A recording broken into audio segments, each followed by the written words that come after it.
which is why most people can tell you what's wrong with them but have very little idea of what's right with them. And when we do that, it means we are allowing who we've been to determine who we are. We allow the mistakes we've made to define who we are as a person. And when we allow to do that, we allow the worst part of us to define the best part of us. Am I making sense? It's when I define my whole story because of one bad chapter.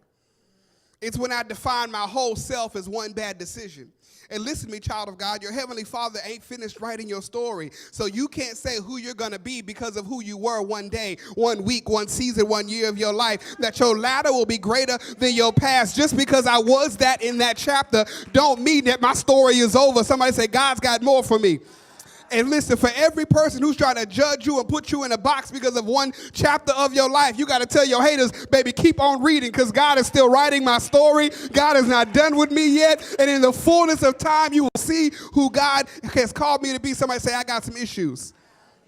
And the enemy wants us to use our issues to identify us. Right? The enemy will use our issues to become labels that become limitations in our life. But here's number 2. Are we ready? We already halfway done. Here's number 2, the enemy will use others' opinions. The enemy will allow the voice of others to have more value than the voice of God. What does this mean? This is when we unconsciously anoint other people to define what they didn't create. You didn't create me, so how are you defining me? You didn't birth me, so how are you defining me?